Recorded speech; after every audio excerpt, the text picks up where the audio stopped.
So I was, hey, this is Benjamin, Boyce, and I've been working on this Evergreen documentary, and I think that I have enough material to make it about 90% primary sources. I just need a few more interviews to get it just the facts, man, like some sort of latter-day, grungy, mossy dragnet. And I guess you can be Dan Aykroyd and I'll be Tom Hanks, or whoever that you really feel like being. But I've been going back and forth between that and then like surfing the internet and poking around things. And I saw something today that was Ben Shapiro on that Bill Maher show, Politically Incorrect. And it's like a 5 or 10 minute little talk, and it's kind of lame. I don't know what the big deal is about it. They just kind of go back and forth. And they both agree that Trump has a certain quality of character. But Ben is just saying, well, there's certain policies that I'm okay with that Trump's doing. He's not never Trump. He's not always Trump. He's sometimes Trump. He gets behind Trump when Trump does something that he's behind, and then he calls out Trump when Trump does something, this is Ben Shapiro, that Ben Shapiro doesn't like. Then Maher brings up this thing about civility, and I've been seeing this a lot on Twitter lately, where people are like, we don't need civility. Basically, the tagline is civility. And the thing is that Evergreen had, in the Cooper Point Journal last year, Evergreen had at least one article about civility, and it was in reference to the police. And what I see happening, at least on Twitter, and I know Twitter is not the best place to, base an argument or start to critique the world, because you can go into different avenues of Twitter where it's just these huge feedback loops and people are just believing what they believe and believing what they believe, and they trounce anybody who disagrees with them. And that's just human nature and stuff. But at the same time, it's human nature to think that all of humanity is like that when we just only notice the really radical things. But the stuff that disturbs me is the liberal left, or let's say the left, the progressive left, the anti-Trump left is on this, civility kick, because they're kicking out people and berating people in public who are part of Trump's administration. That was happening a few days ago.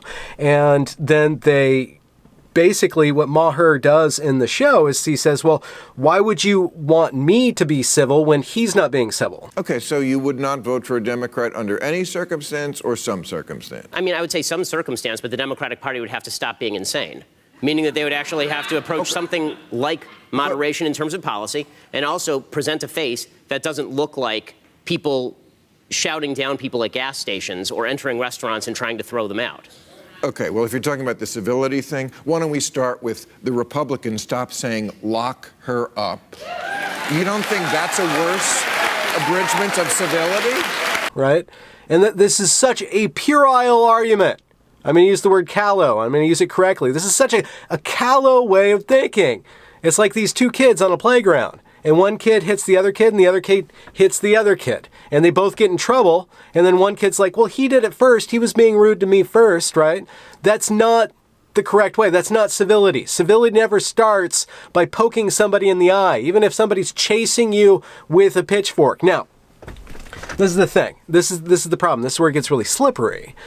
Because we can return cruelty with cruelty, sadism with sadism, incivility with incivility, and it makes us feel good in the moment. But if you're going to claim the high ground, you need to have something to stand on, and it cannot be a pile of shit. It can't be a pile of shit. Yes, if you are angry at Trump and you think he's he says things and he does things and he's got a poor character, that's great. And it's your right to call him out on that. But the moment that you stain yourself by acting badly is the moment that you lose the capability of being respected, right? And the problem with the left, the problem with liberalism, progressivism, is that it's trying to do some very fine things. And by fine, I mean very complex things. And the complexity cannot be reduced. Once the complexity of progressivism is reduced into simplicity, it becomes tyrannical. It becomes authoritarian. And case in point, I'm going to show you a bit of footage from a Portland news syndicate, and they were at this ICE protest, which is pretty lousy protest. And there's a wordplay if you know where lousy comes from, because they have that camp, like I was talking about. They have that camp right next to the ICE building. Now there's cops there, and their so-called communications director is berating a news reporter and calling her out on her clothes while the person who's berating her is wearing pajamas. Oh, look at her. She's reporting the most up news there is to report. This one right here. Report the news.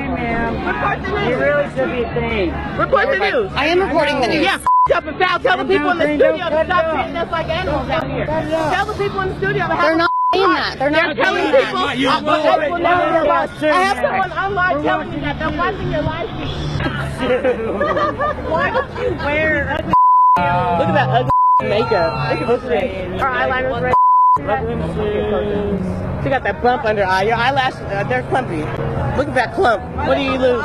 Do you use L'Oreal? You're gonna make Becky sad. ICE will never be abolished. That's what they said. Back in the studio, they said ICE will never be abolished. I want you guys to know that about these people. She's reporting for these maggots. And the funny thing is about that is that these ICE protesters, these lousy ICE protesters, are protesting on behalf of the victims, but and so what are they doing? They're trying to gather up sympathy for victims, and then they turn around and be bullies. They be tyrants. They lose the plot. They don't engage with the nuanced debate. And that's what happened at Evergreen. They had some really good ideas, good sounding ideas, and we can constantly say, well, yeah, I hear the criticism like, well, they're utopian, not my socialism, that wasn't real communism. But I think that there is a place, let's say this, I think that there is a place for helping people who are downtrodden. I think there's a place, there's certainly, if we want to be wise and really look at reality, we need to take history into account and say, you know what, there's certain groups of people who have had it really rough and they need a little bit of help catching up, right? But in order to help them catch up, you don't go around leveling everything else. You build a scaffold. You don't level everything else. And what happens, if you guys follow my metaphor, I know it's convoluted, but what happens when the left, when the progressives give up civility, they give up their ability to make nuanced arguments. And progressivism, liberalism is only going to work in a nuanced fashion. And it needs a back and forth. It needs a good faith opponent to struggle against. It cannot detach itself from the opponent. Now, if your opponent is a bully, find a better opponent. The bully will dissolve himself. The tyrant will collapse under his own weight. The shit stain will be washed away in time. It will. But we need soap to do that. And we need a little bit of we need the friction of people like really in good faith rubbing against each other, laundering the crap out of our discourse. You don't launder the crap out of our discourse by adding more crap in there. That was a short little episode. One more thing. On the 5th of June, which let me look and do the math really quick. On the 5th of June, on the 5th of July, which is, let's see, 1, 2, 3, 4, 5, Thursday.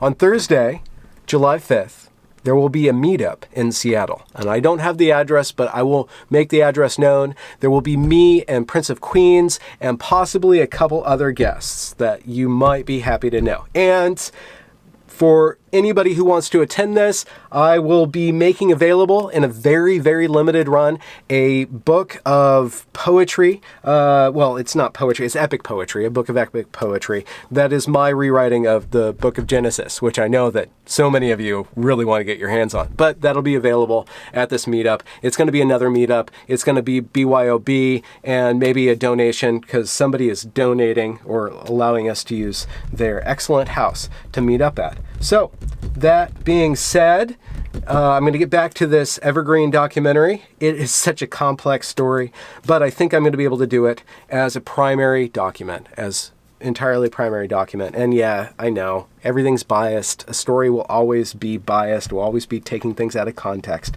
But I hope it's going to be a really tight, nice piece of proof to show what happens when civility is broken down and replaced with power.